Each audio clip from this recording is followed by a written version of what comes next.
All right, here we go. Call this Washington County Board of Education meeting to order. After a brief moment of silence, our student board member Caleb is going to lead us in the pledge. That's your call, Caleb.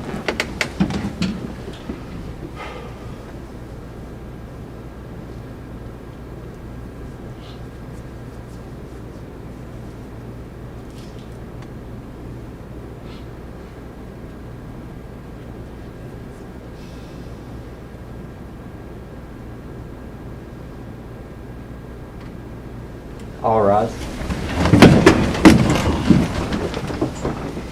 I pledge allegiance to the flag of the United States of America and to the republic for which it stands, one nation, under God, indivisible, with liberty and justice for all. Thanks everyone for coming, and I'd like to welcome Mr. BOE. And glad to have him. And we need consideration of the consent agenda. I'll make that motion. Second. Approved. Any discussion? I have a question. Okay. So under the consent agenda, request for leave of absence, the number 2 there, what is the actual ending date? Because it says 28, we don't have a 28th month. So is this 28/2/2022? Is that supposed to be August or February? I mean, it'd be a year's leave of absence, so from, thinking of. So it's going to be an entire year, so it'll be from September the 15th to September the 15th? Or yeah. Let me get a point of reference, I'm sorry. It should be through September, if it's an annual year leave of absence. I'll verify that, but they can be up to a year. I just based think on it needs to policy. be fixed in the minutes. Yes, ma'am. Under the consent agenda. Okay. We pull that out then? Yeah. Because since it's not gonna be till September, would that be appropriate? So there's no confusion? Because the rest of us we can make sure it's accurate and correct. Okay. So do we need a motion to pull that out? Just pull out number 2 till next meeting. Okay. I make a motion, Jennifer, to pull that other one off, and if you'll rescind your second, and we'll make a motion to pull number 2 off the personnel for next month and approve the rest of the consent agenda. I'll rescind and second that motion. Okay, Mr. McGinn. Yes, thank you. Roll call, Jennifer. Are we going to You're gonna vote. vote on the link here? Voting is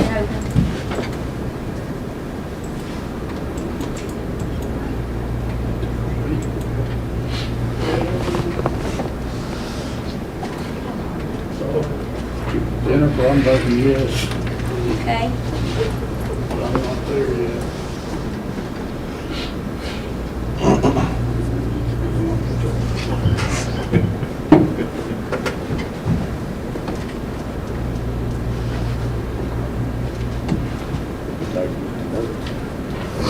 You're gonna have to, yeah, I'm gonna get the feet. I don't think you'll be there.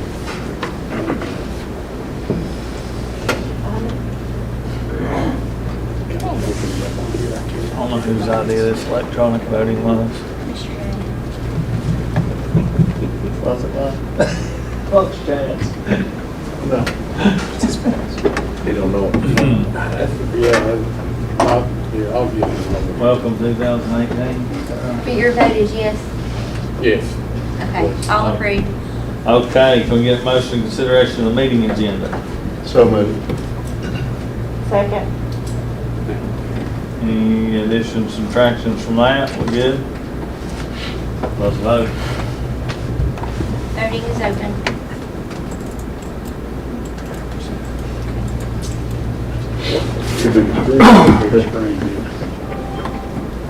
Did we get that done, Jennifer? You vote for Jennifer? Do it again, just a minute.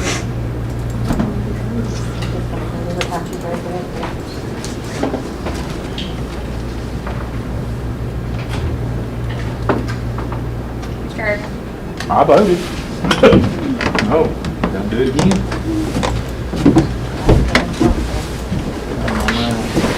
Hey, Brad. I'll agree. Okay, we'll move to the director's report. Thank you, Mr. Chair. Just take the liberty to just say thank you to everyone for my first 4 days and meeting everyone, various people in the community. The reception Tuesday night was certainly a nice and kind gesture, and it was definitely appreciated. And my opportunity to talk with our very talented and committed staff, and I'll continue to do that over the next few weeks. And I certainly look forward to, in the next week, getting into schools and walking the building with our principals and meeting staff directly in their buildings. Caleb, I really am honored to sit beside you as a student board member. That's a unique thing across the state, having student board members, and I think that's a really great addition to Washington County Schools and the board.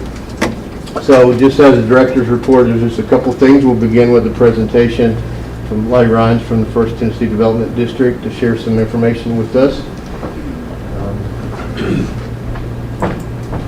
Thank you. Well, good evening, and thank you for having us, and what an exciting time. I know that choosing a director of schools is the most important decision you'll ever make as a board member. And I've had a couple of interactions with Mr. Boyd and look forward to working with him in my role at the Development District. I'm joined tonight by Dr. Kim Hale from ETSU, and we're going to share with you the results of a project that hopefully you've heard about it. You all would have approved funding for it a bit ago, but it is called the Early Developmental Instrument, and it is we partner with Blue Cross Blue Shield of Tennessee Health Foundation, City of Johnson City Schools, Washington County, and Washington County Schools. So we're going to share at a very high level the results of that work, and the intent behind this is to give you all data that you can use for policy making, you can use for budgeting. It really will help guide some decisions for you. It is all about how do we make sure families and children are kindergarten ready at the end of the day, so that you are not having to spend money once they hit the school system on things that possibly could be eliminated, hopefully, or at least minimized within whatever the structure is in their community. So our intent tonight is to again, share the results at a high level. And then we have the books that were part of the end product that we will leave with you. Jennifer has those to give you after the meeting tonight. And we'll be glad to go in as much detail at whatever point you might want us to, but we will just give you a high level overview tonight. On time, I guess turning it on would help. Yeah. All right. We just mentioned this. The results of this information are really a property of the school system in the city and county, and that we would have people come through us to get access to that. And I don't know if Mr. Boyd knows this, but you actually have school level data that we do not have access to. The whole point of this is community data, so it may come across like you may have a school and a community that are named the same thing, but we really worked with GIS to make it so we're de-identifying students, number one, and number two, that you're not trying to cast any look at a particular school. Again, we tried to make sure we use census tracts, and we had to make sure there are at least 10 children in each census tract. And your GIS folks in Washington County are amazing. UCLA was so impressed with how on top of it everybody in this area was.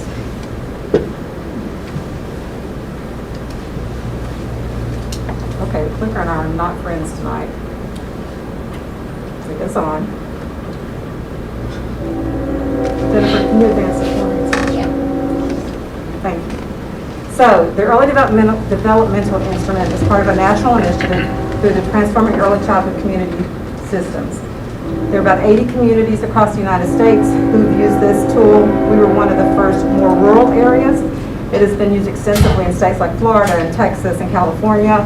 It is used in Canada and in Australia, I think, is the other country it's used very exclusively in.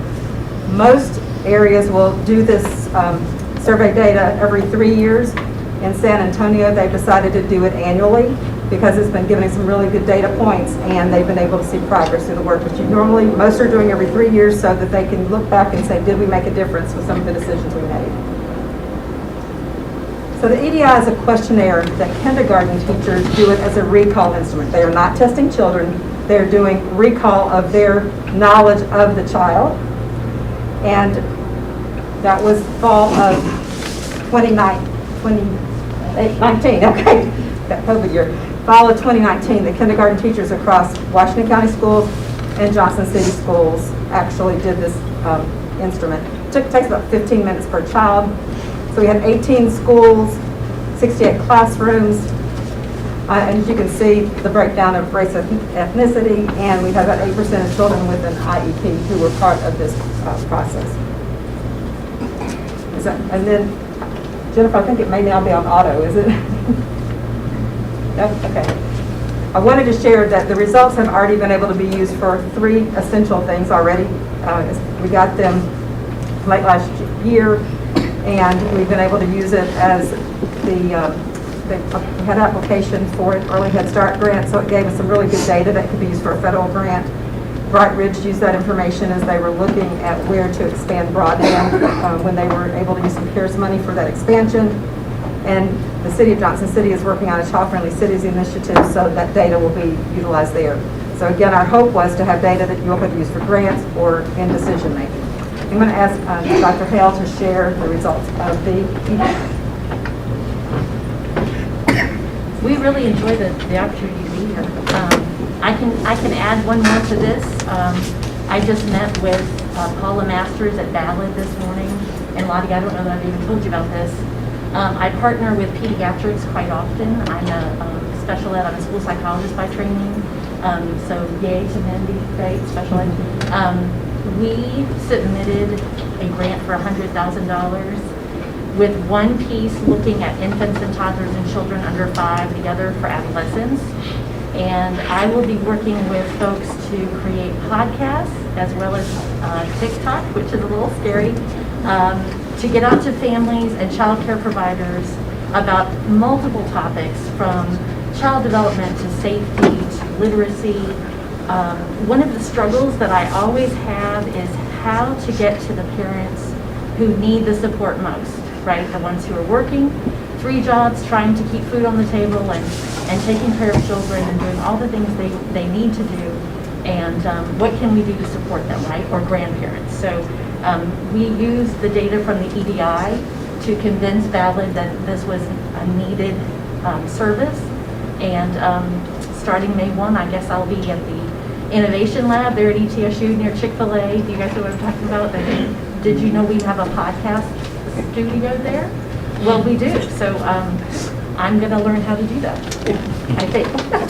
I'm not sure about TikTok. We'll see. I have a daughter who teaches 8th grade in Chattanooga, and I often tell Lottie the things that she has learned teaching 8th grade in Hamilton County. I'm going to show you a lot of maps. So basically the EDI, the teachers filled this out on each child, right? So we waited until November so that they knew their children. We had enough money to give them a stipend. Lottie and I were concerned, as were Dr. Flannery and Dr. Barnett, about, when we go in there, are they going to go, we have so much to do, right? Because it's exhausting. But I can tell you, Lottie and I went out to every school, and we tag teamed.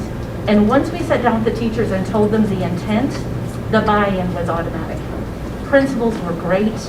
Some of your principals even bought us lunch, and we had quality time to go through the EDI guide and talk about questions that may be subjective, so that we were sure that the teachers understood what we were getting at. One of the questions, for example, was, does this child wear too few or too many layers of clothes? Like, do they have adequate clothing? So we talked a lot about, what does that mean for families that have from different cultures, and maybe they wear layers, and so we talked a lot about that. Then the teachers had the child's name with an ID number. Curtis was terrific in helping us get that together. Teachers logged in. We partnered with UCLA, the Center for Healthier Children and Families, because they have proprietary rights to this instrument. Teachers logged into their portal. They put in that information with that unique number. Curtis and our GIS folks made sure that we had neighborhoods marked out with no fewer than 10 children in that neighborhood, so that there's de-identified data. There's no way you can drill down to find a child. This is a population surveillance tool so that you can get an idea of how children are prepared for school in different sections of the county and the city. And then our GIS folks in UCLA helped us overlay our assets and our indicators. So you can see where we have, I have maps that show you where we have childcare. We have all the clinics, social services, grocery stores. We want transportation lines to put on there. We asked the families, we asked the teachers to tell us which children had been to an organized childcare before kindergarten. So we were able to take a lot of information that we already have about our communities and lay it over these maps.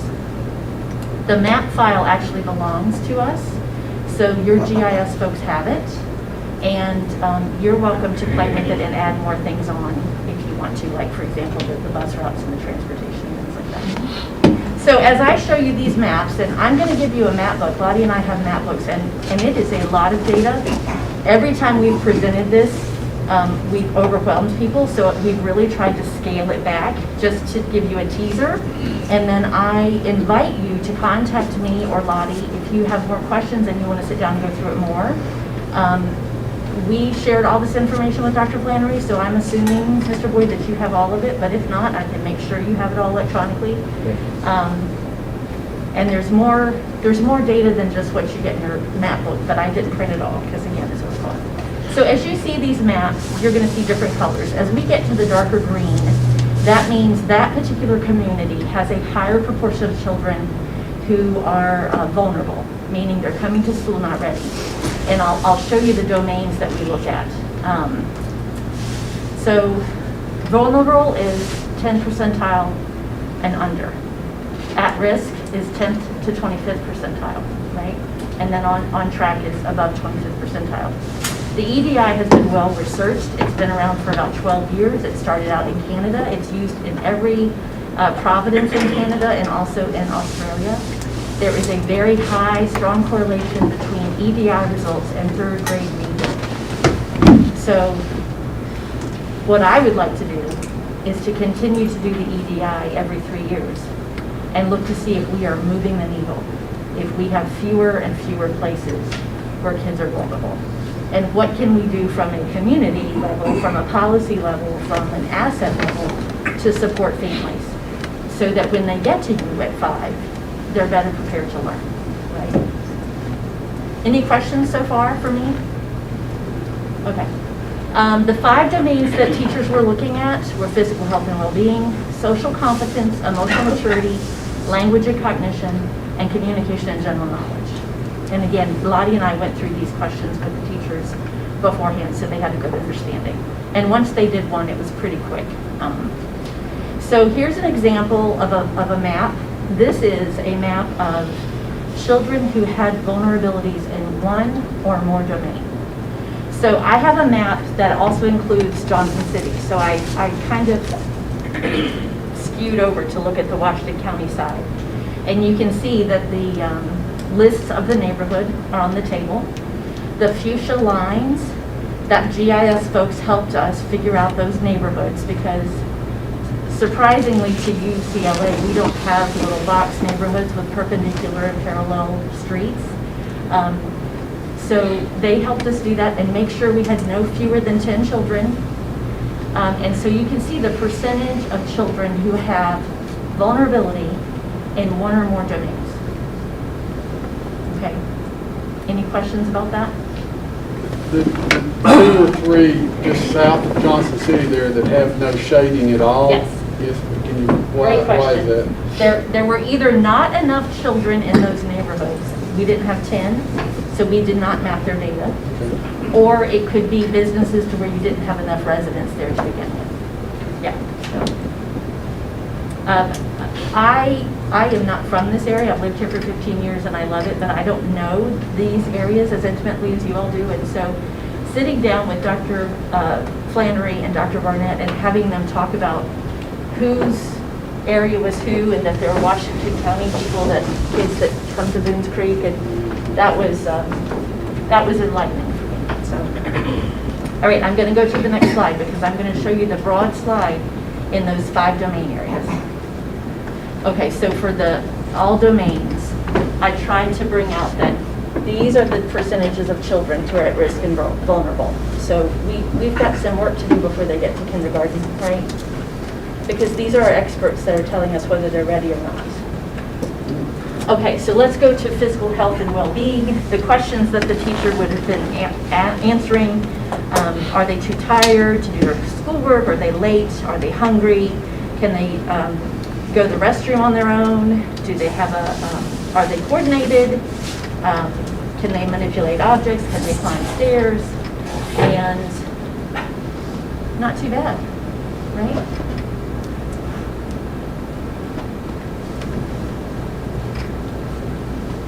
I think the How up to date is that data? this is from 2019. So the kindergartners from 2019. Yep. Starting of COVID. Yes. Yes. And so you're thinking, I know what you're thinking. What would it look like now? What would it look like now? Yeah. Right? Yeah. Yeah. And I kind of, on that other slide, I kind of disagree with some of the numbers on it. Oh, really? You want me to That's just go? my opinion, You want me but- to go back and you tell me why? No. Or maybe better when you get No, to I'm the talking about- individual. I'm talking, yeah, the other one. Yeah, that one. This one?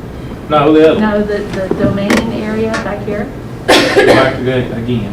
This one, That one. the first one. Yeah. What do you disagree with? Well, I just feel like the numbers is pretty high compared to what our schools and stuff is, and how good our schools is. I'm curious if there's any type of a correlation with those that attended pre-K. Leesburg, You and I them are- kids that's going to you and I are on Grandview, such the same page. that's Yeah, we'll get to one of that. the best Let me- things let me- kindergarten. We I asked if they understand. attended preschool, and that we didn't ask Okay. if they attended pre-K. Yeah. We Yeah, asked it's if just they, If they were in a preschool did environment. they do, a Right. right. But Keith just said something, I mean, I heard him say something about, that he doesn't agree with that because that's not what our schools are, that our schools are better than that. But that's not what y'all are measuring. Not at You're all. measuring Well, the if they're ready. school, Yeah. you're It's measuring. 4 kids that's getting ready to go to school. Well, so think about they're 3 or 4 months into the school year. Yeah. So by the time May comes around, they have made great progress likely, right? But how much resource has had to be put into getting them to that point where there are things they should know day one and maybe they don't. So this would help you say, what's going to happen 0 to 5? Well, it all starts at home, Right. that's for Yeah. sure. So- It all starts at home. So Keith, another thing I should have mentioned at the beginning, without question, across the country, there have been things that people are like, that's exactly what I expected, or that's not at all what I expected. So you're going to see pockets of greatness, or you're going to see pockets that you thought would be great, and you're like, wow, we need to put some resource there. But if we had taken it again May, and that's why you do it earlier in the school year, because the teachers do such a good job, that a lot of those things they've already started to overcome. so our intent is to figure out what, by the time they get to you, where are the weaknesses? And then what do we already have in our community that are supportive of families in that birth to 5 space? And then what can we do strategically as a community to help support the areas of vulnerability? So for example, the Ballad grant of doing podcasts and TikToks and trying to get to parents just to help them understand the basics about it is really important to talk to your child. It is really important to look at books. It is really important to do rhymes, right? One of the things San Antonio decided to do, and this is one of the things Dr. Flannery and Dr. Barnett, I let them talk to them without me on the call so they could get down and dirty.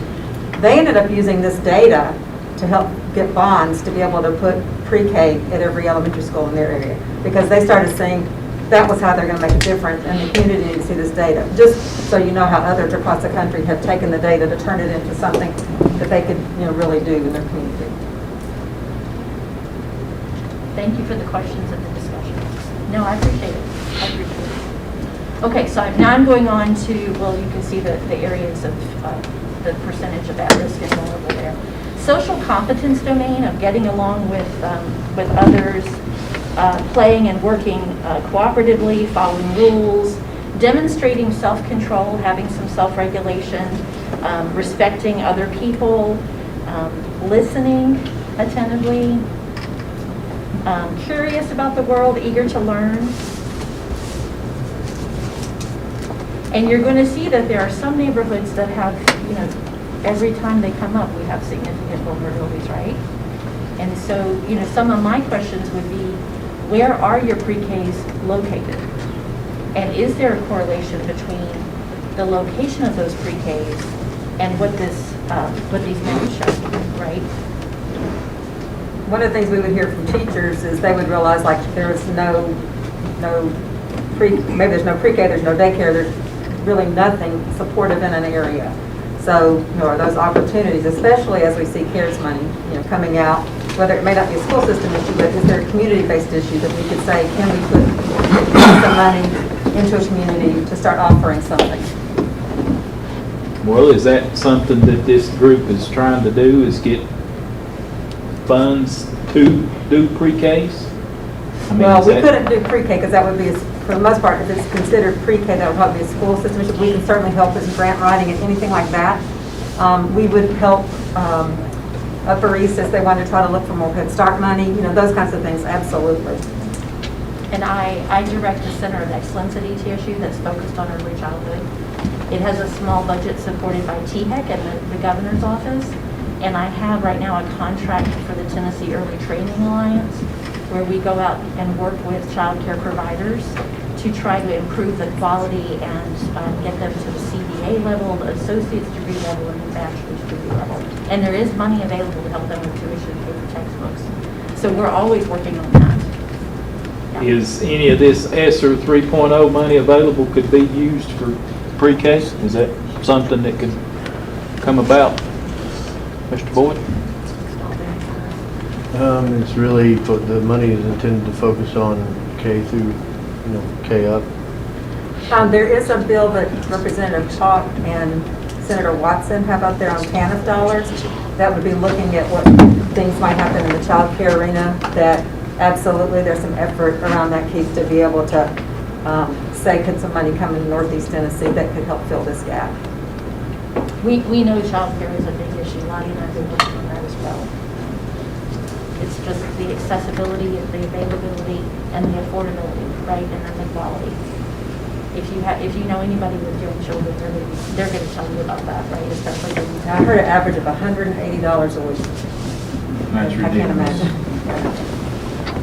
Okay, emotional maturity is just, their emotional well-being and how they're feeling. And again, you can see some neighborhoods that, again, show up with more vulnerability. So, the question is, what can we look at those neighborhoods and figure out what's going on there? Is it, I've looked to see, are there so few children that skewed it, right? And we're only 11 children instead of 32. We have some pockets of that, and that's that listing will be in your map book, but not significant amounts that would skew it.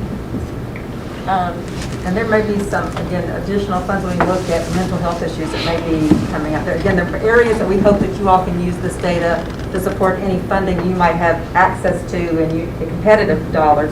This may help you as you try to go after some of those that are earmarked for schools that might be competitive.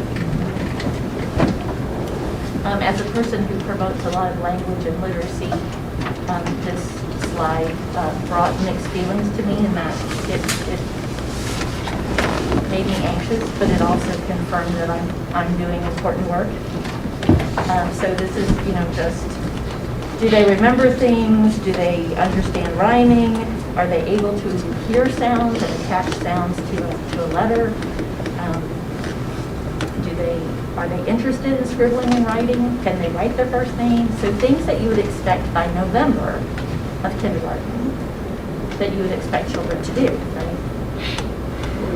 And this is the area where we need the most help. And again, this is how children are arriving to you at the kindergarten door. This is how hard your K teachers are working, right? So what can we do in the birth to 5 space that will help us? Because you know that when children struggle to read early on, they are still struggling to read in 3rd and 4th grade, and they're still struggling to read, right, in 6th grade, and 8th grade, and 9th grade. It's really hard to catch children up. I do a lot of work with pediatrics and the Reach Out and Read program and dialogic reading and working on vocabulary, because studies have shown that when parents are so stressed financially and with COVID, the number of words that we say to children and the variety of words and the complexity of words decreases. We become very directive. No, stop, don't, go to bed, take a bath. We don't talk about colors and pictures and directions and all the complexity and dimensions of life. And then when they come to school, you know, I could teach children to read when I was a school psychologist. It might take a while, but I could teach most kids to read.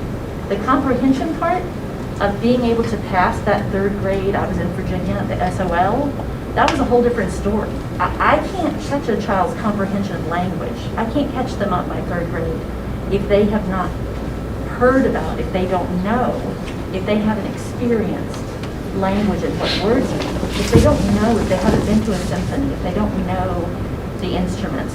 It's really hard on that 3rd grade reading test to read about a symphony and have any clue as to what that's about, right? So those are the kinds of things that I think we need to look at. Reach Out and Read is working with pediatrics to use a book during a well child visit and tell parents to look at books, don't say read. Just talk about pictures, you don't have to read every word on the page.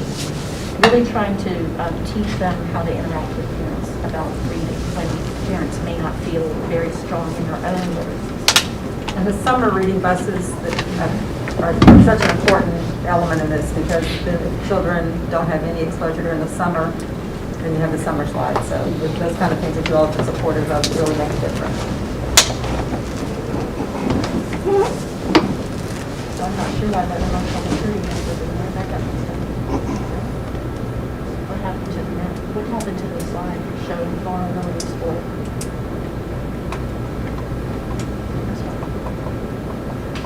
We thought we did such a good job on it. Okay, we'll keep going. All right, communication in general, knowledge, just to be able to communicate, to understand others a little bit better, right? But, you know, still certainly some children that need some support before they go to school. One of the things that we asked UCLA to do was to look at census data and tell us in Washington County and Johnson City how many, you know, identify for us a percentage of children who live in a household. Now, this is for children 18 and under. It's not just specific to the kindergartners. But how many children are living with grandparents? Because That's what teachers would tell us, yeah. I'm a grandparent, and my son has been living with me for a few months because he and his wife are not doing well, right? And we have 3 children under the age of 3 who would be doing well. And it's been a lot. And I have a doctorate degree in child development, and whew, right? So I have a lot more empathy now for the grandparents who are taking care of children. And I know Carla Kite told me she thought that was a pretty significant amount. So the highest, the darker blue is between 15 and 20%, and then the next category goes down to 10 to 15. So there are kids who are, there's a significant number of kids working with grandparents. So what can we do to support the grandparents? You know, we've had an effort, Lottie's working with some of the literacy professors at Milligan and UCSU to go to churches on Wednesday nights and do some programming to help grandparents understand. You know, like now I'm thinking about getting on Zoom, right? Well, the problem, the grandparents is so far behind, they're lost because technology has priced them up. If we don't teach them new technology, they can't teach it to their kids, the kids. Right. So I'm getting ready to do TikToks and podcasts, right? What am I going to do for my grandparents? Because I don't know if they know about TikTok. They don't know about it. So we have to think about that. It's a good point. And then we did ask the question, this was the one question that kindergarten teachers had to look up on the kindergarten enrollment papers, and we warned them about that, to please find out if that child was in any type of organized child care preschool, not at Aunt Martha's, not at Grandma's, not, you know, but actually paying for care. And so this is what it looks like. And again, as a person who works with child care providers, that tells me that I need to do more work in helping them understand the importance of reading and rhymes, and especially in the language and reading area. And I'm wondering if you could pinpoint where your pre-Ks are and make a correlation there. Yeah. A grandparent was taught different. That's Now exactly right. And you try the grandparent teaching the kid's gonna say, that's wrong. That ain't the way the teacher does it. Well, that's the way I was taught. That's the way I did it. So, Or I've finished all my work, Grandma, I don't have to do anymore. yeah. See, look, Yeah. it's done. Yeah, no, so, the point here is that we know from research, and this is from James Heckman, who's a big economics person, that if we invest more dollars prenatally and before 5, it is a much better investment than waiting until people are in high school, leaving high school. It's a lot better to spend that money now when they're little than to build more jails, right? Like we've had these conversations in our nation. But we can't seem, as a society, we can't quite seem to get to that point. But that's really where we need to focus and to be much more strategic in what we're doing to focus on that birth to 5 where they get to, right? And then I showed my daughter this. She was here with me for the last week on spring break. And she did not go to school to be a teacher. She's a job embedded candidate. And she said, Mom, this is so true. My 8th graders come to me and I have to figure out how do I get glasses for them? And then how do I figure out when they're homeless, what do I do? So the school system is that one entity that works across all these silos, right? So what could we do in the community to help that happen sooner? And with other agencies besides just depending on you? Wouldn't that be lovely? Wouldn't that be lovely? That would be so lovely. So really looking at working across silos. And the work that I'm doing with Ballot and pediatrics and population health is like that. So we're taking Department of Health money, like for example, they focus a lot on safe sleep and educating parents. Well, I do the same thing with child care providers. And we're figuring out that we could do a lot better job together in sharing resources instead of them doing it and me doing it and missing people, right? Safe Sleep, the Water Guardian program, I don't know if you all know about that, where if you're taking your kids swimming, you're at somebody's house, and you're always thinking somebody else is watching the children around the pool, you actually have a lanyard and identify you're watching the kids right now. and because one of the top reasons we have children between birth and 5 die in this region is because of drowning. Car seat safety. And we have to have parent engagement nights at child care. DHS requires it. So why not have parent engagement nights and provide car seat safety and installment at those meetings. So things like that I think are going to bring some synergy. Now I wanted to give time. I appreciate Keith, the conversation, but others, we would love to know your reaction. We'd love to know if you're surprised, thoughts that you have or questions that you have for us. Well, a couple of your bar graphs kind of surprised me that we were, on some of them, significantly above national averages, which is a bit concerning, actually. Yeah, so I should have given you this warning that when it says national, it means the other EDI communities. Okay. And a lot of those are urban, inner city, Okay. but, yeah. Right. Which is one of the reasons they were excited to do an area like ours to see how the numbers were shifting. And hopefully the books we're going to be giving you will help you when you get your strategic planning. I know that that's something you all have coming up, so hopefully this is good timing. I think the information is going to be useful. I hope we can use it to try to get funding and things like that. Because if they don't get a good start, that's so important. Like you said, playing catch up for years just kind of snowballs. That's hard. And when children get defeated and they don't believe in themselves, it just gets hard, right? You're going to see in your book something called a neighborhood risk index, and this was something that fascinated UCLA.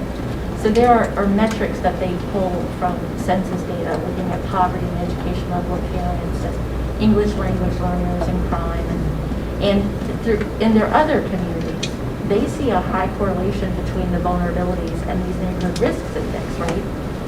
That's not the case for us. We have a very low neighborhood risk index in comparison. Now, that's probably the difference between urban, right, and rural, but UCLA was like, there is something going on that you guys are going to figure this out because we've not seen this before. I think it's the lack of access, right? The transportation issues, we're more spread out. There's obstacles. It's hard. And as you go through the data, if there's anything we or our organizations can be of service, either to go deeper with you or help you as you go for funding, or if you need partners or whatever, please do not hesitate to let us know. Thank you all for your explanation. Thank you. Thank you for all that you put into it. We had a few ideas, but I think we've covered them all. We've talked about already the things that Lonnie and I would engage to do. I did work with Upper East to write an early Head Start grant, hoping that we would get that. So that's actually working with pregnant women through the age of 2, federal funding, very much like Head Start birth 3 to 5. Very competitive. They only funded 18% of the applicants, so we didn't get it. Well, But we'll try let me again. ask you a question. You feel like Head Start's better than pre-K? I don't know. I don't know if there's a better. I think that they are both. I mean, they're both good. It's just there's just a different funding source, and so when you have a different funding source, you have a The different. pre-K, level of we got funding. funded. Yep. Now, Head Start's Is federal. federal. and they're able to provide some wraparound services through that federal funding too, that you may or may not, or it may be, get more burden on your resources when you do that, but. Head Start has a whole level of accountability that's different than your accountability, but it's all accountability. You just have to know the different rules, and sometimes it's hard to play. I've seen like in Kingsport, I think at one time they had Head Start and pre-K together and like next door to one another, and there were all these rules about who had to spray down with bleach water. I mean, it gets a little crazy. Well, Head Start is a can't make over so It's a much needs-based, money. it is a needs-based. It's needs-based, so it's And based on. you know that, I think that's unfair.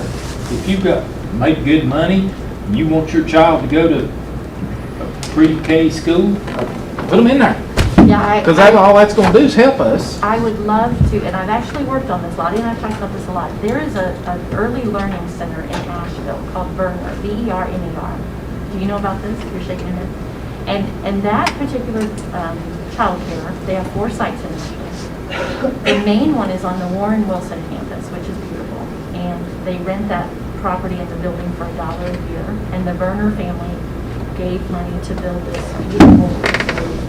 And it is a mixture of early Head Start, and community, and they have a sliding scale. So all types of families and children go there. It's real world. From a research standpoint, to figure out outcomes, like what do you do to create the best outcome? That's what I want, right? Because I don't want to just work with kids that belong to faculty, right? Because I can't say that's just my program. So I need that real world platform, right? And the same, city tissue training teachers, that's the thing we want. We want them to see all kinds of families, all kinds of benefits and struggles and obstacles, so that they're comfortable walking into your classrooms ready to go, regardless of who they're teaching.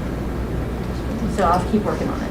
One question, it comes from, I heard a presentation today, earlier today from the libraries, but in your questions that you ask your kindergarten teachers, is there a question in there about whether or not the child had access to Imagination Library? Since that's birth to 5, I'm just curious We if it would be. if we do this again, we could ask that specifically, because this being a national, I think that'd be a nice just not very specific. correlation. And one of the things you find sometimes with Imagination Library is parents will say, don't mess up that book, versus use that book, they don't know any better sometimes, Yeah, right? I hear that I have an early intervention contract, so I have 10 early interventions that work out of my office. And they tell me that when they go into homes, those books are put away. And if the parent does not see themselves as a leader, and they don't really value that, it's not something they do. So we have to be really purposeful in saying, look at a book and talk about it. Share stories about Share their books, stories. share your life. because- Don't say read, because they need to They turn off on that, but that would be a good question in the future. I'm just curious. Thanks you again. So you're Appreciate your gonna, time. you're gonna get this with, And, Oh, Well, excellent. yeah, and thank you. let me know if you have Thank you questions. all. Appreciate it. Thank you Thank you very much. Certainly that data will help us as we plan forward and make important decisions for students and families. Next, just want to share some information and some updates from our assistant directors in curriculum and instruction. Both, I guess, Dr. Keys, are you doing it, or both you and Ms. Hayes? I think we both, Yes, ma'am. I don't think she wants me to present KA. Certainly, just to share the good news about opportunities this summer around enrichment and overcoming some gaps. Uploaded 3 links in BOE. So the first one has just the general overview. The second one, the high school camp flyer draft only. I do want you to look at that. It is student design. I gave them the overview to graphic arts, Chris Tippin's class at Crockett, and said I need somebody to create a flyer for students.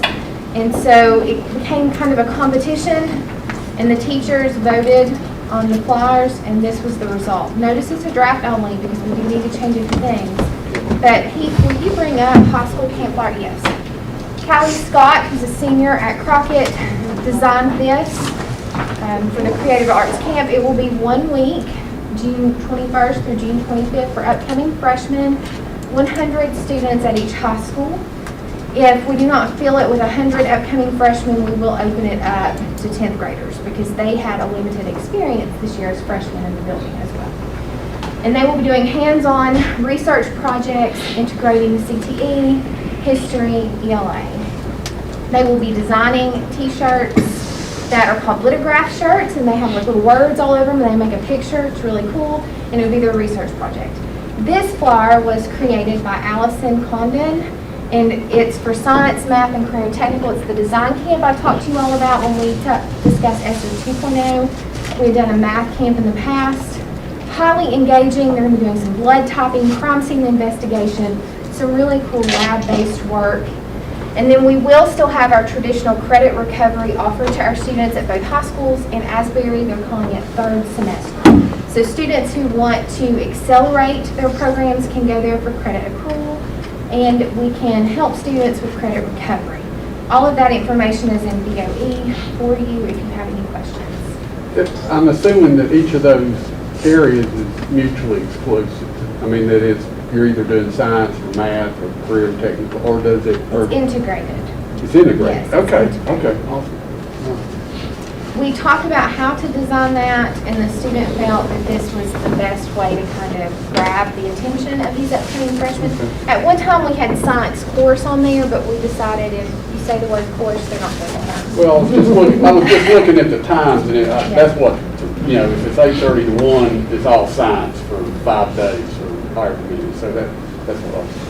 It can be a little, we added some additional information down here. So the science and CTE section will go a week with a group of students, and then those students will flip and do math and a CTE integration the next. And the students who are doing it the first week, yeah, it'll flip. I didn't read far enough. We can have 250 students in these camps. We have more teachers as part of that.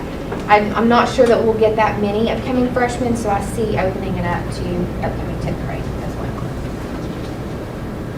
Any questions about 9 through 12? And when would this start? The science, the design camp starts June 7th. I think this is a great way to get them into school, you know, just be confident and improve. Yes. I would say that I met with some of the teachers yesterday, and I talked to them today, and they are ecstatic to do this. I was concerned because, you know, they've had a very difficult year, but they are so excited to go in and do this kind of work with our upcoming freshmen. I mean, That's great.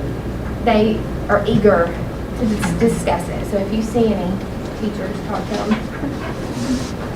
Thank you. Thank you. So, if you have not heard yet, this summer, the state of Tennessee is required that all schools provide take one and pass it around, an in-person remediation and student acceleration program. So this is required by the state. We're talking about upcoming first graders through upcoming eighth graders. We are adding our upcoming kindergartners. We do not want them to miss out on this great opportunity.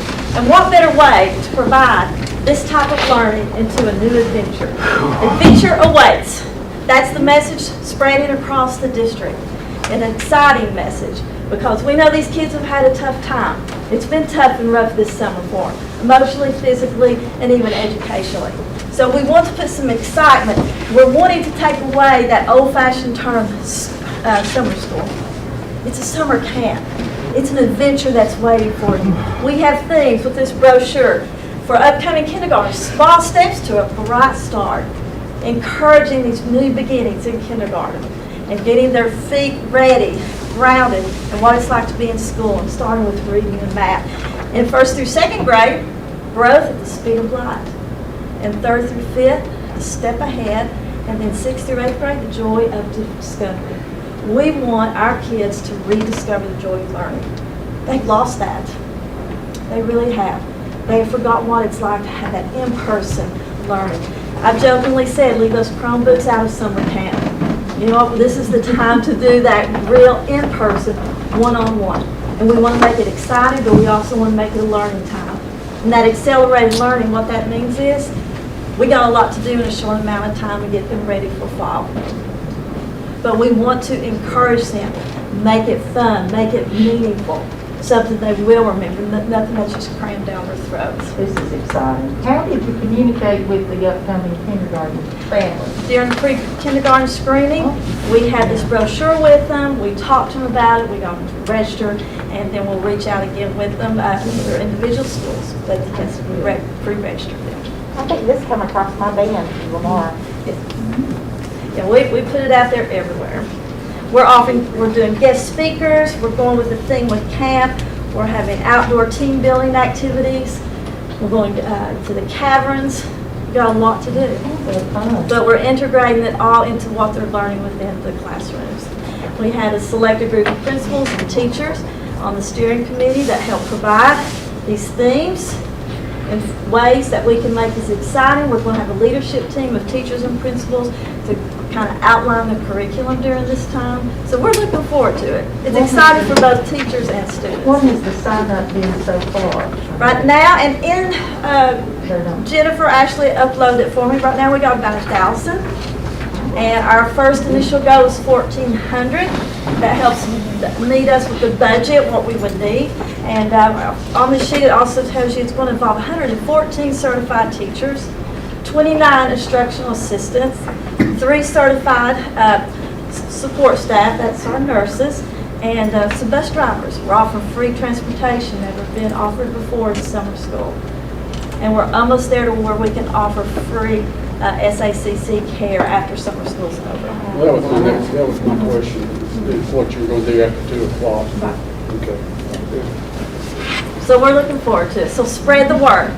That's the key here. And this is going to happen at every school? Every school except Boones Creek Elementary will move, their students are going to combine with Ridgeview because they're having some work done. And the same with Gray. Gray students will be going to Sulphur Springs. Okay. And that's where it's nice to have transportation too. That's transportation. Ms. Hayes? Yes. Do we have a Twitter or a Facebook account showing all this too? Each school has put it on their own personal Twitter account. We don't have it here at webpage, Central Office? Band. Not right now. We have one. I thought we did. Is that something we could put on a, And it was in the Johnson City newspaper. I think it was April 2nd. They did a really nice article on it. Will it go into the Heritage? Certainly need to We increase might see if we can get That's Let kind me of our ask you, local. I want to ask another question. Yes, sir. Is this opened up to Johnson City kids too? Just Washington County schools. And this, we're getting funding from the State Department, so they have to be enrolled in our district. Each district has a requirement, so Johnson City will have their own requirement to meet. Well, I hope you get all up to, I hope we're full. 1,400. I understand. If they don't want to do it, we'll take it. and I love the brochure. One of our teachers did that from Greenview. Did an awesome job. When we're done with this and we're back in school next fall, are you guys going to be able to measure where we were with these kids and then where we ended up to kind of see what this really did for us? Great question. We will have a pre-test, and we're required to do a pre-test and a post-test and report our growth. And we will continue. It will not stop this summer. We will continue tutoring for those groups after school during the SACC program, and we'll also continue additional programs for those that attend the summer school for after school. That's a component of the requirement. We do have to have a measurement and measure growth based on the interventions that we're providing. But more importantly, this, it's termed learning loss, but really it's an opportunity to accelerate learning, give students that chance to really have a jump start for their next year and strengthen their academic skills as they move into the next grade is the goal. And then most importantly, that's been very, very well highlighted, is we want them to enjoy learning and be challenged and enjoy learning. Okay, thank you. Thank you. Good job, you two. Thank you both. And that's all in the director's report. So you got, okay. All right, guys, moving on to action items. We have back on the agenda consideration sale of Boones Creek Middle School property. Did everybody get a chance to read this offer and all that? Anybody got any questions on it? I do. Okay. And I'm trying to find it in here because I read it last night. But I got a copy right here. If you well, know I about pulled where it's at. I pulled it up, but I thought there was language in here that said that they would take the property with all the improvements and personal, all the, and I may have misread that, but I thought, and so my question was, are they buying it with the building or without the building? Well, I understand the $375,000 is allowed in it to tear it down. Okay. Does anybody read it different than that?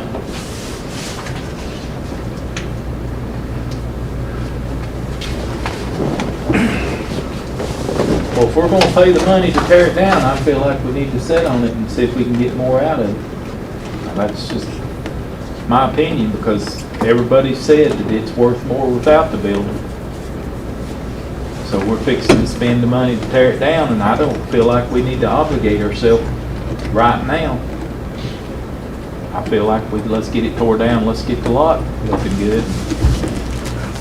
And then if we decide we can sell it,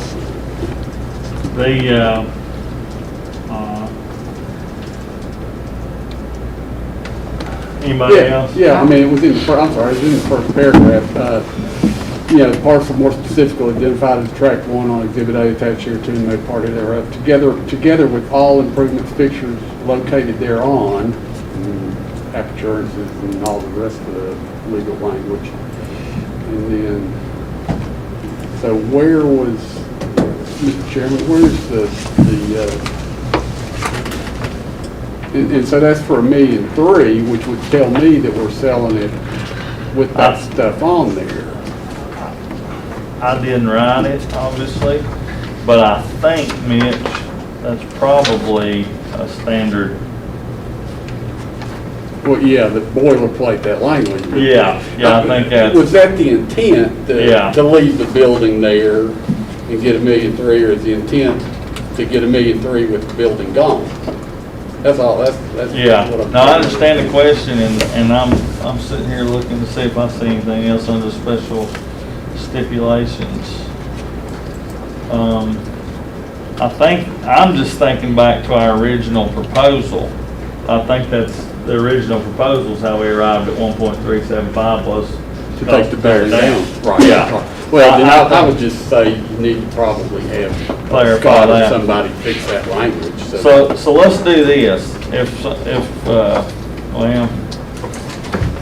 I was gonna say what we need to do is if someone puts it in the form of a motion that we want to do it, I think we just add that in the motion to clarify that language. To strike that language Yeah. about the improvements and You whatnot. can highlight on the screen, Southern will demolish all buildings and structures. Okay, all right, that, There we go. thank you. So how much did it cost to tear it down? 375? Is that, Mr. Patrick, is that our quote, wasn't it? 360 something. Yeah, 362. less than 375, I believe, yeah. I didn't read the fine print again. Well, you know, you gotta, Why didn't you speak up sooner? actually, we had some help back there. Okay. Helping us locate that. I'm sorry, go ahead. I just want to say, I'm kind of on the same wavelength as Keith. After we've waited this long, I would at least like to be able to clear $1 million. We won't be able to clear $1 million when we consider the realtor's 6% commission is going to be about $82,000, right? 6%, I don't think you'd pay $1 million on the 375, I think you'd pay the 6%. I think you would pay the 6% on the million, not the $1,375,000. Based on what? How would you not Well, pay it? based on, 'Cause we're not that's what paying. they're writing us a we're check not- for. We're not paying the realtor to tear the building down, we're just paying him for selling the property, and we're really just selling for, So that would be, We're selling it they're for- selling it for 1.375, and then we're spending 362 to get it tore down, but they're writing a check for the 1.375, so. what I'd do, if I was making a motion, and I'm not going to, but if I was, I'd state in my motion that I'm gonna pay real estate commission based on $1 million, which is the money that I'd clear, not the 1.375. Well, that's 60,000. That's right. So That's what I do. Still, we're gonna be under $1 million, right? Yeah, yes, ma'am. I just feel like we could get more than that, I'm sorry. I'm gonna read this from Mr. Bennett on the behalf of Mr. Masters, and I think you all read it. But he wanted me to kind of mention this publicly. I'll read it word for word. Good afternoon, board members, Director Boyd. I've been asked whether Mr. Masters may vote tonight on the sale of Boones Creek property, given that he is an affiliate broker with Keller Williams Realty, same brokerage firm which Andy Baxter, the buyer's agent, is affiliated. I felt prudent, I think is what he meant, to share my opinion with everyone else so that there would be no question regarding my opinion. First, understand that Mr. Masters will not benefit directly or indirectly from this transaction as an affiliate broker. He benefits from his own sales, but not the sales of his fellow brokers. This is not commonly understood by the public, which often thinks of an agency the same way as a partnership. But it is how real estate operates. Since Mr. Masters will not benefit from the sale one way or the other, he does not have a personal interest in the transaction within the meaning of your board policy number 1.106 that would preclude him from voting tonight. That said, if he would rather not vote because of public perception, he has the discretion, in my opinion, to recuse himself, but also has the discretion to cast his vote so his constituents have a voice. Regardless, so the public understands that Mr. Masters is free to follow his own conscience, and it would be appropriate for the chair to share this text with the public in advance of any discussion of the issue this evening. So I just wanted to read that from Mr. Bennett. So is there any other hidden fees other than the 60,000 that coming off of that for The way I read it, no, but I think I think that's a valid point that Keith brings up. I think if someone puts this in a motion, I probably wouldn't pay real estate commission on the tear down part. So cap it at 60,000. Cap it at 60,000. 60 grand. Yeah. That's. Philip, are they going to find any kind of problems on their tear down that would cause that price to go I'm up? not able to answer that question. Well, I mean, I'm sorry. I mean, anything can turn up, but so far, all the abatement is just about complete. And other than that, that would be the only issue that they may run into. So, You see no problem in tearing it down. No asbestos, no, That's what an abatement is, yes, sir. Yeah, they're already addressing the They're asbestos. in the addressing building. that now. fuel, no fuel tanks. No, Mr. Chairman, Yes, ma'am. we've been crunching numbers, and if we ask 1,435,000, we would get, that would cover the commission on the 1 million. Okay, That would cover it. okay. So I guess I'll make a motion that we're going to counter. We can't have the right to counter. We can do anything we want to. Yes, Well, I make a ma'am. motion, we counter with 1,435,000. That way, we will clear $1 million. And only pay commission, thank you, on the million, which is 60,000. Okay, Second. second. All right, now, we're gonna leave everything else alone. The deposit, all the stuff, you know. That's all you wanna change in your counter offer, correct? Well, I mean, there's not going to be any fees come up in that, is there? I No. thought, okay. Unless it's, something comes up in the tear down. 1,435,000, pay 60 commission. And see, that's why I say we need to wait till we get it tore down. Well, Yeah. I'm sorry. but well, that's- I know, I can see that, but If they come in with something on the tear down, Yes, ma'am. so you think we ought to wait until? I just want to wait till it's on the ground. And then we can either advertise it or agree to this term or what. Well, they may not agree to this. All right, Well, any other discussion? On the counter? On the counter? Yeah. All right, let's vote, Jennifer. Voting is open. Is the rest of that motion on there as well, the only paying the commission on the million? Chapter 60. So Okay. cost me 435. I wrote it down right there. I Yeah. didn't do that over. It's no, it's okay. We just need, she wants to put the commission 60,000. 60,000. Counter's 1,435. Commission counter 60. Couldn't get back after I opened that document.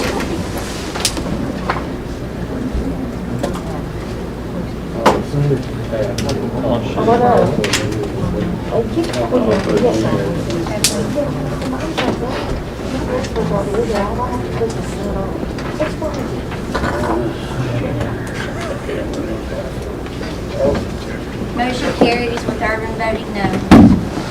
Okay, moving on. Bid process for stadium repairs at Daniel Boone and David Crockett High School. Does anyone want to put a motion on that? I'll make a motion, we send this out for bid. Second. Any other discussion? what Questions? was the estimate that it was going to cost to fix Crockett? They haven't got that information together for us yet. We just received that the 22nd of last month, I believe. And that takes a little time with the structural engineer to decide how much it's going to cost to do that repair. And they're also going to get you a price on what it costs to replace the aluminum leak.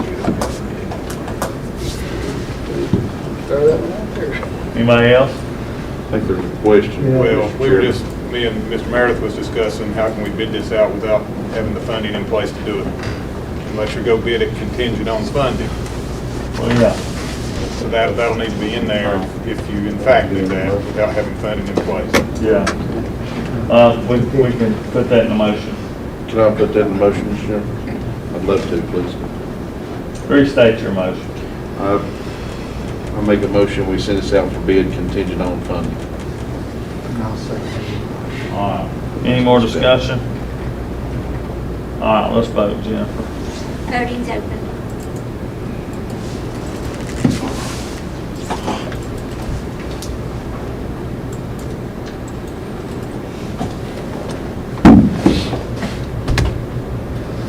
All agree. Okay. Motion passes. Med Plus program. Who's got that? Mr. Purcell? Yes, ma'am. Come to the mic and Refresh this one more time. Okay. Can I bring Wendy Mobley with Benefits Planning Advisors up here with me? Bring it to the chair. We need to vote. She's all about this place. She's not forgotten. Can't stay away. She'll know what. MedPIP Plus is a program where an employee that may incur a hospital bill per se, a HVAC, home repair bill, pet care bill, something of that nature, just something out of the blue that you're not prepared for. You know, if you have a scheduled MRI or CT scan, you have to pay up front, most places, at least some money. And maybe not everyone has that kind of money on hand. Who say they want $1,000. So with MedPIP Plus, you're provided a card that you can present to them. It's 0% interest. And what MedPIP Plus will do is they will try to negotiate down a payment for you, or negotiate down the original price actually. And the repayment plan is 5% of the employee's gross pay.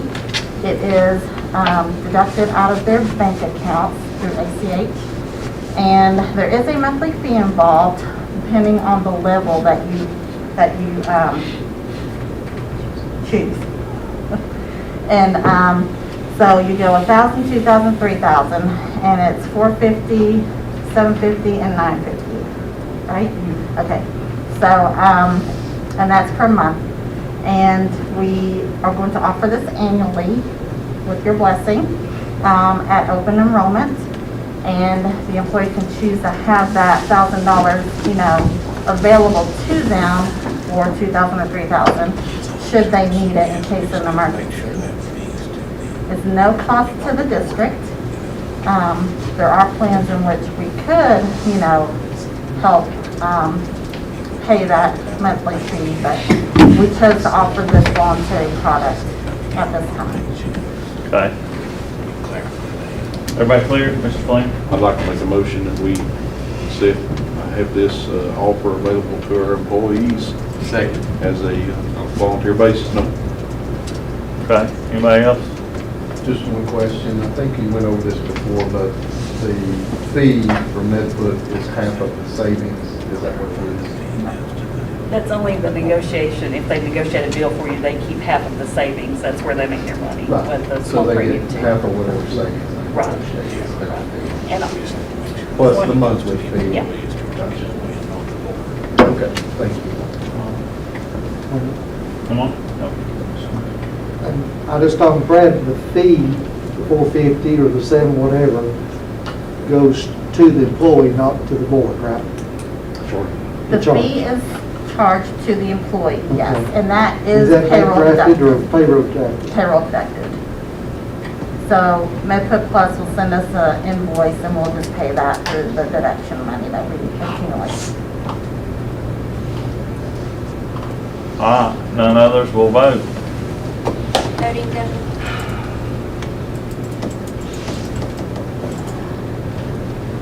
Thank you, ladies. Thank you. Thank you. Okay, It passes. Meredith, no. okay. Let's see. Dietary budget amendment. Is that Ms. Gates? Yes, we'll call it Ms. Gates. He's going to pull up the actual amendment document first, and Caitlin will discuss the details of the actual equipment. The amendment, when he gets that up, will be, yes, right here. So all this is under the Amendment 2 column. There's a $190,000 there, and if you'll scroll down, Heath, to show the bottom part, that 190 is made up of two amounts. One is the 185, and that's hard to see from, yes, 185. That's the estimated cost of the equipment itself. The reason we say estimated, obviously, it has to be bid, and there is some room in there for electrical, plumbing, and some restructuring that you won't get exact until you get a bid on it. But we're comfortable and talking with Caitlin that that 185 should cover it. And the 5,000 is just another, just a miscellaneous adjustment we need to make for that line item. So to pull it on down a little more, fund balance wise, as of the end of March, this is unreconciled, but the estimated fund balance you can see is 1.4 million. This will take us to budgeting. We're going to pull about 202,000, just north of that, from the dietary fund balance, all things being equal, coming in at the end of the year somewhere north of 1.2 million. So the funds are there to pay for it. As far as the details now, we'll turn that over to Caitlin, and she can give you the detailed information, as we have some other documents here and pictures and things. Do you have any questions? Hello? This is all equipment down at Crossville, right? That's correct. My understanding, Scott, it's long overdue. Using, school nutrition fund balance certainly will take care of the cost. And we did make a request to go straight to budget committee, but we did share with the Q earlier today. So it will be reviewed by the budget committee and the commission because of the budget amendment.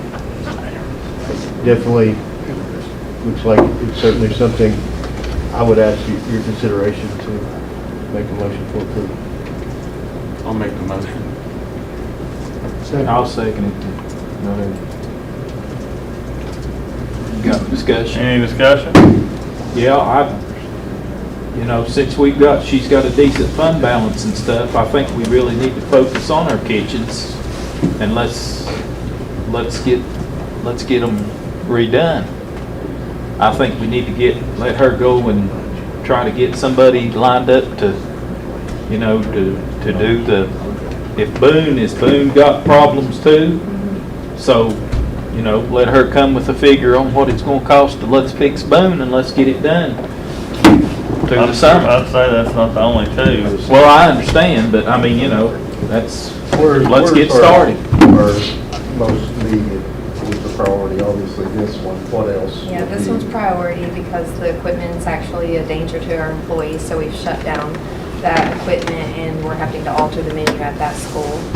So that's priority. Next, we'll move to Daniel Boone. We're renting a dishwasher there that will have to be extracted and a new one purchased and installed, and then the same setup with the steamer and kettle pots. If you have the picture, you can see it's one giant unit, and it's all in one boiler. You can't just take the steamer out and replace it. You have to replace the whole unit. All of those pieces of equipment are original to the school, so you can imagine. Well, the way I understood that the dishwasher at Daniel Boone is a lease program, and we've been leasing it since 2003, and that's a little ridiculous. That's on your watch. Hey, I agree, but I didn't.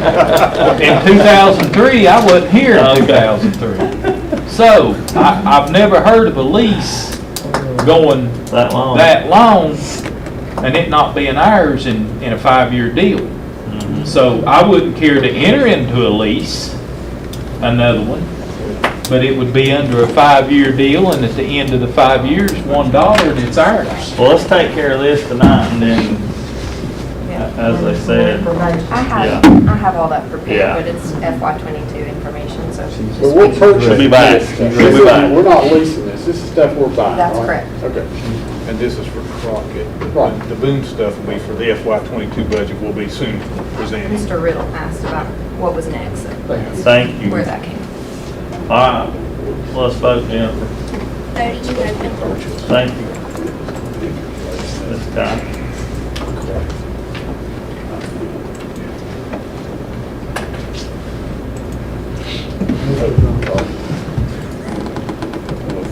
Thinking about FY22. Motion carries. Is that it? Thank you. Thank you. Okay. Moving on to, well, that's really D&E, so policy. I think you still have to see that.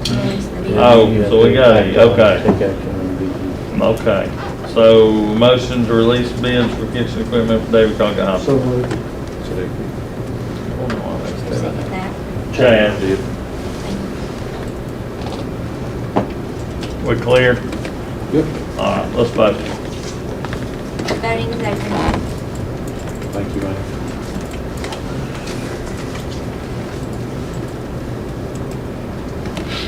Motion carries. Very good. Now if we move to policy. Ms. Keys got that? Okay. 1.700 and 5.100 were updated to align with the new educator diversity policy. There were no changes from first to second reading. Staff recommends passing on second reading. I'll make a motion, we pass on second reading 1.700 and 5.100, please. Second. Any discussion, questions? Okay. Okay, 5.402. There were no changes from the workshop. That was updated based on language related They have to vote on the first, this item first. Okay, my fault. Go ahead.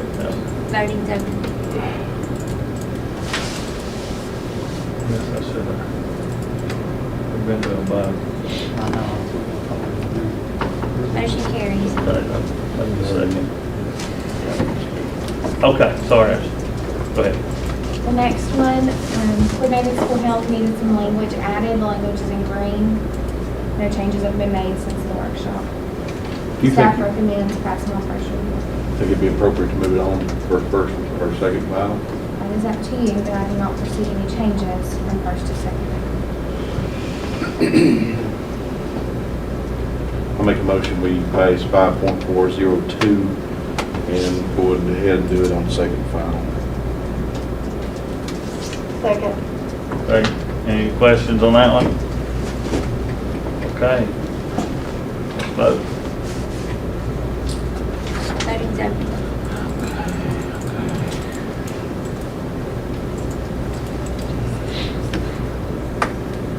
Motion carries. Thank you. Okay, new business, WCEA.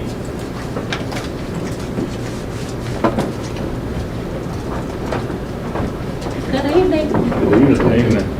It was nice to meet the new director at the reception. I hope that you are feeling welcome. And in behalf of the teachers, we want to have a good relationship and positive relationship and looking forward to, you know, the future and the new changes. And on a side note, congratulations to a former student who's going to make a grandfather. And then did I turn around and find that that's happening in your household as well? Quarantine's been rough.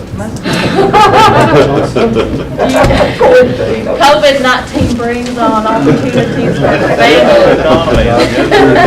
That's right. So congratulations. Thank you. Thank But you. I hope that things go, that you give us a chance and we give you a chance. So, thank you. I'm excited. Thank you very much. Good, we are too. Thank you. Thank you. Okay, Monday night workshop at 5 o'clock to discuss our workforce development and CPE programs. And then anything else, Jennifer, we need to mention at this time? Okay. Everybody, good meeting. Meeting adjourned. Thank you.